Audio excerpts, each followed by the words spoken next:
لله نحمده ونستعينه ونستغفره ونستهديه ونتوب إليه ونعوذ بالله من شرور أنفسنا ومن سيئات أعمالنا إنه من يهده الله فلا مضل له ومن يضلل فلن تجد له وليا مرشدا أشهد أن لا إله إلا الله وحده لا شريك له وأشهد أن محمدا عبده وحبيبه ورسوله صلى الله عليه وسلم تسليما كثيرا إلى يوم الدين ثم أما بعد تجد falënderimet dhe tërë lavdit I darojnë Allahut. Allahu tonë I cili I zbut zemrat tona, I cili kujdeset për jetën tonë, I cili është I vetmi, I pari pa fillim dhe I fundit pa mbarrim, krijuesi gjithësisë, udhërrëfyesi njerëzisë, I cili as nuk flan, e as nuk han, e as nuk pin, as kotja nuk e nxan, në vazhdimsi kujdeset për ne, edhe asnjëherë nga dora e tij neve nuk na lëshon. Shumë selame dhe shumë salavate I qofshin Muhammedit alayhis salam. Qysh e patu pejgamberin tonë alayhis salam mëshirë për bërë njerëzim dhe për asnjë vepër Rasulullah alayhis salam nuk është dërguar nga xhamia kohë Ramazanit në kohë të itikafit, përveç se ka qenë pyetje një pajtu dy familje. Çaq e ka vlerën e madhe tek Allahu Jalla Jalaluhu. Sot është bën një pajtim I madh, I falenderojmë Allahut, pastaj gjithë aktarëve në fjalë dhe I lutëm Zotit të Madh që në vazhdimsi fëmijët e tanë të mësojnë faljen dhe pajtimin, e jo bullizmin, pra jo zullumin, mi apo shejshojt se tjetëri nuk ka krah, apo tjetëri është më I varfën, apo tjetëri I ka punë të më lekshtë, se gjithë jemi të barabartë para madhënisë e Allahut. Të dashur të misa dhe kemi një hutbë të rekomanduar nga Kryesia e Bashkisë Islame, e cila unë përgëzoj për këtë rekomandim, edhe është në përputhje të gjithë misionit që na kemi që të lajmë pas ars të cilët kësaj buke do të thënë bukë, e këti ujë do të thënë ujë, këtë bukë do të hamë me bismillah dhe këtë ujë do të apim me bismillah të thonë elhamdulillah. Prandaj kujdesi ju në prindëror, o sfida bashkëore të familjes e ashtë të mëdha, sa që Zoti në Kur'an ka urdhëruar që na duhet me lexu, e duhet me mësu, e duhet me arsimu, e duhet të avancohemi çdo ditë të jetës tonë, si në arsim, si në shkencë, si në inteligjencë, e në profesionet, dikasteret, natyrave të ndryshme, por gjithmonë ta kemi parasysh se kemi Zotin me vete. Për qenë besimtar të devotshëm e të dobishëm, duhet dhe kemi imperativ Zotit. Duhet jemi të dobishëm për familjen tonë, për shoqërinë tonë, për shtetin tonë, për kombin tonë, për atë tonë. Një nga qëllimet e misionit pejgamberit tonë të dashur ka qenë pa fije dyshimin me ngritë vetëdijen për ta përsosur moralin njerëzor. Aty ku nuk ka njerëzi, aty nuk ka iman. Sado që njeriu bën tentativë për me e realizu dëshirën e Zotit, por kur I mungon elementi njerëzitakut, e ka problem me e shiju e ndëlsin e imamit. Prandaj pejgamberi sallallahu alaihi wasallam nuk e ka thonë pa të drejtë fjalën e tij të njohur, bu'ithtu li utammima makarim al-akhlaq. Unë më ka thënë Zoti, unë më ka thënë Zoti, pejgamber, vule pejgamberisë me I ngrit ka thonë, me I ngrit vlerat e njerëzisë. E sot të dashur fëmijë, familjet tona janë duke u ballafaqur para me sfidë të re. Jo vetëm familje, ose shoqëria e ka përfond familje. Kur ajo është e sfiduar, ke shoqëria jo është e sfiduar. E sidomos të përmet rrjeteve të ndryshme sociale, tentohet me shpërlahë trunin e popullit shqiptar. Prandaj me të drejtë, ne hoxhallarët e kemi obligim që të trosim njerëzit tonë që të kapen fort për vlerat e familjes. Për shkak se të dashur të mi, gjithë kjo riedukim në emër të emancipimit është në kundërshtim direkte me atë që ne kalon emanet, babgjyshat e lurkët tona që ne kanë rrit, edhe ne kanë rrit, edhe ne kanë eduku herojt dhe heroinat e kombit shqiptar në forma dhe mënyrën më të mirë të mundshme. Prandaj, ti si prind, një pjesë shumë të rëndësishme të obligimit tonë, si besimtarë kemi edhe me ndo kohën, me evlatët tonë, sepse për kujdesja ndaj familjes nuk është vetëm një amush barkun bukë, edhe të një të kur gjepin pare evlatët ta, por du është zemër dhe shpirtin me ambush imam, edhe devocian, edhe ndjeshmëri, edhe plot e rahmet. Prandaj s'ka dyshim se shoqëria jote është duke ballafaqur me sfidë të re, që këtë rini, këta të ri dhe këto të reja, të cilët do të jenë ushtarë të së ardhmës së mbrojtjes së karakterit dhe dinjitetit të shqiptarisë, janë të ballafaqur dhe të ekspozuar para një sfide të re që me jep dorë nga vlerat më sublime që i ka populli shqiptar. Prej dinit, prej imanit, edhe siç është vlera e unë e përbashkët pa dallim, vlera e UÇK-s. Andaj, ne duhet të ngrisim zonën e arsyes edhe të mirësisë edhe me mirësjellje të plot të edukojmë fëmijët edhe brezën e ri në forma dhe mënyrë më të mirë të mundshme. Këto ndikime nga bota virtuale shpesh shfrytëzojnë moshën e re të fëmijëve tonë, mungesën e përvojës së tyre dhe qasjen e pakontrolluar në teknologji, ku promovuan dhe luhen lojra që nxisin dhunë dhe urrejtjen në mesin tonë. Prandaj ne duhet jemi të vetëdijshëm dhe nuk guxojmë asnjë rrugë të lejojmë dikë tjetër që para syve tonë ta kontrolloj e ta orientoj fëmijën tonë dhe shoqërinë tonë në drejtime ku ata duhet ata më quajnë. Prandaj ne si prind edhe fasi familjar duhet të angazhohemi në vazhdimsi, e pa u lënë, e pa hezitu, e pa u neglizhu,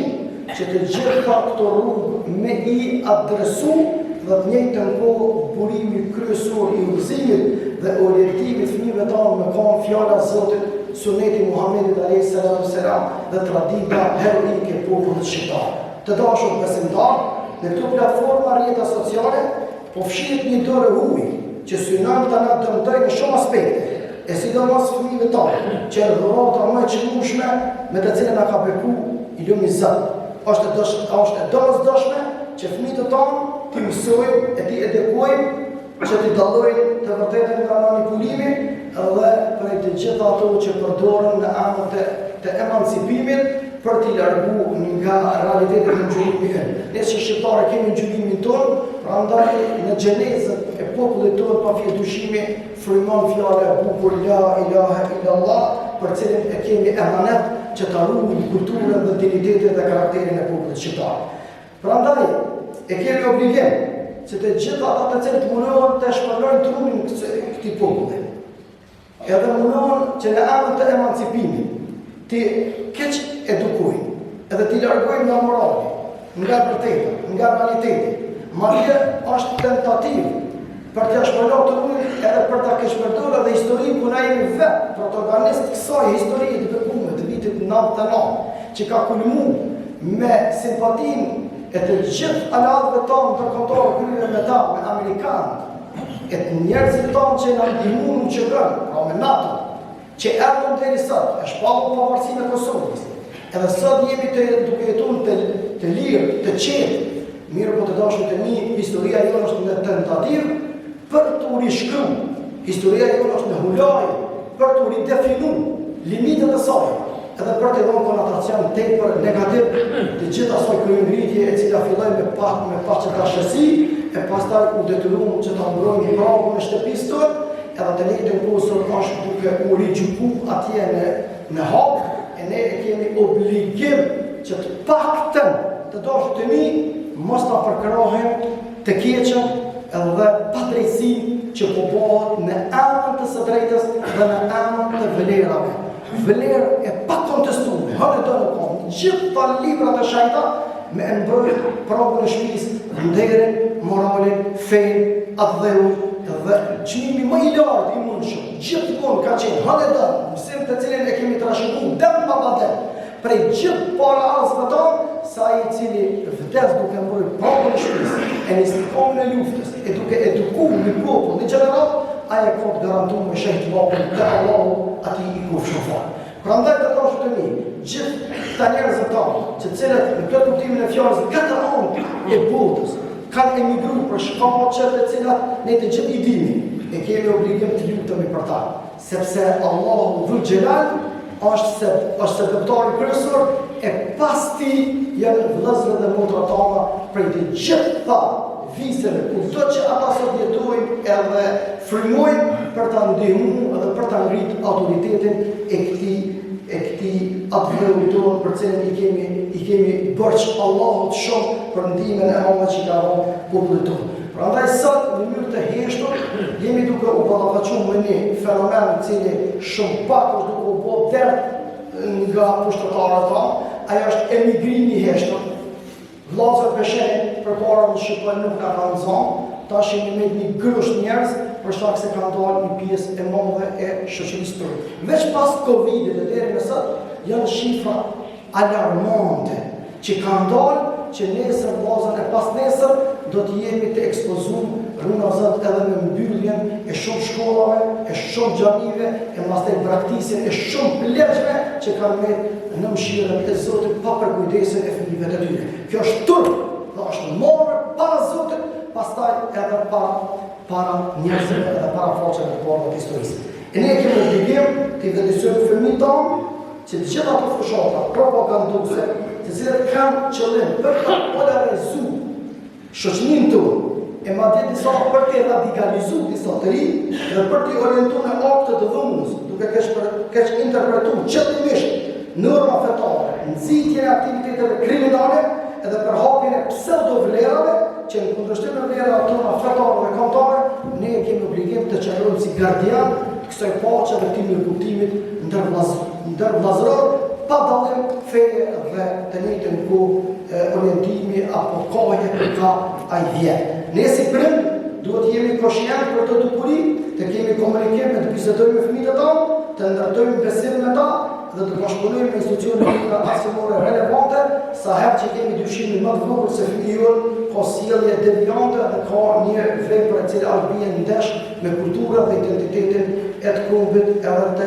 adhuruarit edhe në një kohë të fesë tonë. Të dashur besimtar, aspektin fetar në Islam, Imam dhe Zot na ka mësuar dhe na ka thënë selam se secili prej ne ka dhënë përgjegjësi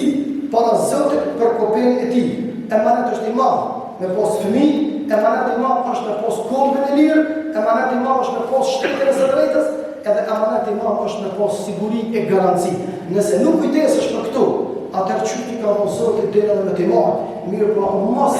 e fajso Zotin pastaj e as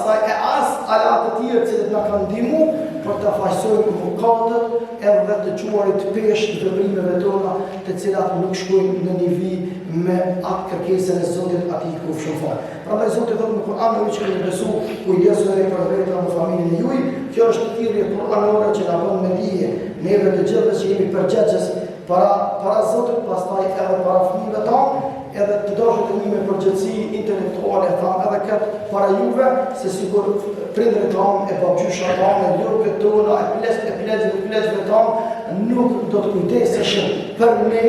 të dashur të një të kishim këtë që posedojmë sot. Mirë, po tash të dashur të një, pa asnjë arsye të sillemi me mendjellësi dhe me brutalitet ndaj të mirëve të Zotit. Këto që ne ka bërë e shumë popull, ne kanë lakmi të dashur të një për shkak sfidave që përkosin me ta dhe rrethonat relevante që ata i posedojnë, e kemi obligim para Allahut që të bashkohemi e lutem Zotin e Madh që në këtë fushë e cila në këtë kuptim në fjalës kurrë ka qenë më e kontaminuar prej paragjykimeve, parandinjave, prej fushonave ligjuse, testuese, drejtuese, të cilat shpesh herë nuk shkojnë në nivel me njerëzorën tonë. Unë e thamë të dashur të mi se na me vepra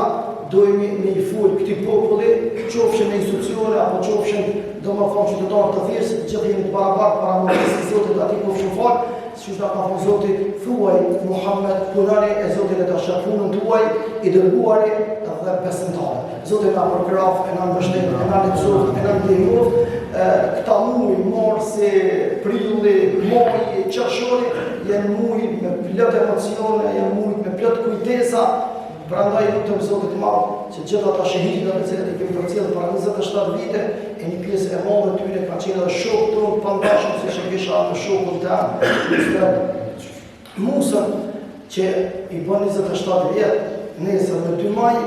e plot të tjerë të cilët kanë rënë në Araba e u qëtës Allahu t'i gradoj me gjennete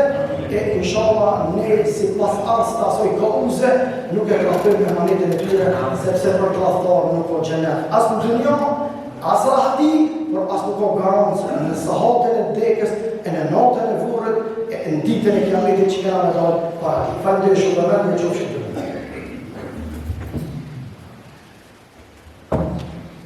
الحمد لله وحده والصلاة والسلام على من لا نبي بعده إن الله وملائكته يصلون على النبي يا أيها الذين آمنوا صلوا عليه وسلموا تسليما اللهم صل على محمد وعلى آل محمد كما صليت على إبراهيم وعلى آل إبراهيم إنك في العالمين حميد مجيد اللهم بارك على محمد وعلى آل محمد كما باركت على إبراهيم وعلى آل إبراهيم إنك في العالمين حميد مجيد. Para se të zbrit edhe në fillu kametin edhe në falë namazin e gjumos,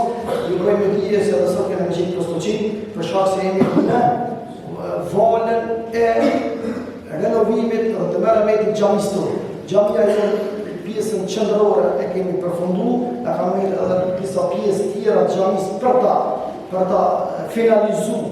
atë nismë të bereqetit që kemi nisë bashkë me ju, prandaj mos pritoni vllazni, menani mu sepse ja vlen se kjo çka pësheni, edhe çka jeni të përjetu këtë kënaqësi, këtë merremet që nuk gëzohet edhe nuk qetësohet vetëm syni që shikon, po edhe mendja që përcjell, po edhe shpirti që përjeton, po edhe ndjesia që e përjeton në këtë vend të adhurimit, do t'i shtrohet jeshia dhe bukuria kur do të vijë te pia, e kur do ta rregullojmë edhe pjesën e reja që jemi duke renovuar, po edhe pjesën e jashtë të xhamis, duke bërë intervenime, edhe në abdeson, edhe në punën e xhamis, edhe në gjitha objektet përcjellëse të këtij vendi, sepse ky vend nuk është vetëm për me fol namazin, por ky është vend edhe ditën kur për të fol gjakun, edhe për të ndërtuar shija në vendi dhe karakter të shnosh. Forma në mënyrën që e Allahu atë ku shumë fal. Kjo vepër nuk ka ju harru deri kiamet. Prandaj mos pritani, mos hezitoni. Ai I cili nuk e sheh projektin të qëlluar, edhe të pavën, poshtë Zotit, mos gabon me qitë asnjë cent. Veç ai I cili e sheh që ky projekt është I qëlluar. Përndryshe, ata tjerë të cilët nuk e shohin, ose e shohin të egzageruar, ose e shohin të tepruar, ose ku më ditë shejtoni çka I fun, veshën, gryën, absolutisht nuk më intereson kjo punë, ju lutem vetëm ata që e shohin projektin që na duhet me përfundu, se na nuk e kemi nisë në emrin e askujt, përveç se në emrin e krijuesit të gjithkujt. Ai është Allahu. Mos harroni këtë. Na nuk e kemi nisë në emrin e askujt, përveç se në emrin e atij I cili është krijuesi I gjithkujt. Ai është Allahu. Ai është Allahu, krijuesi I gjithësisë. Falenderoj shumë për mendje, mos e harroni këtë ajet të cilin e kam shënuar të përpara. Edhe që ka shumë interesant, së është data 1 maj, unë sot I kom bërë zyrtarisht 20 vjetë që imam në xhamin e Shqipërisë. Fiks, sot e kam datëlindjen e punës, nëse pa me fa. Edhe qysh ka qëlluar, ka koincidu me ditën e punëtorit, sot e kam datëlindjen e punës tam zyrtare këtu në xhamin e Shqipërisë, jam 20 vjetë. Me emër të Zotit, për këto 20 vjetë, në këtë xhami ju po për mi 1000 pajtime. 1000 falje, 1000 shtrime dush, edhe lusë Allahu Gjelle Gjelalu deri në fundit që kjo të shërbej modalitet I paqës, I dashurisë, I përafrimit, I mirëkuptimit, edhe I tolerancës, edhe I komunikimit madje edhe ndërfetar, por edhe brenda fesë, brenda dhe autorin, madje edhe nivele globale, kom I shërby model I paqës edhe I stabilitetit tonë. Zotë na mos ymër të begat, qofshin të ndëruar, Zotë rujt kufit e Kosovës, I rujt Allahu kufit e shqiptarisë, I rujt vëllezërit tonë anej e kënej kufinit, I rujt Allahu gjithë globin e njerëzisë, inshallah me paqen e dashurinë e respektin e afërsinë, I falenderojmë Allahu tokën qiell për gjitha këto mundësi. Falni se pak e zgjata, por besoj që vëmendja ju ishte ajo shkaktor kryesor që më pastaj e zgjata, por kur e kishë veç pastaj më kaluam 20 minuta. Zoti rujt, thera I kametin edhe të lidhem në namaz.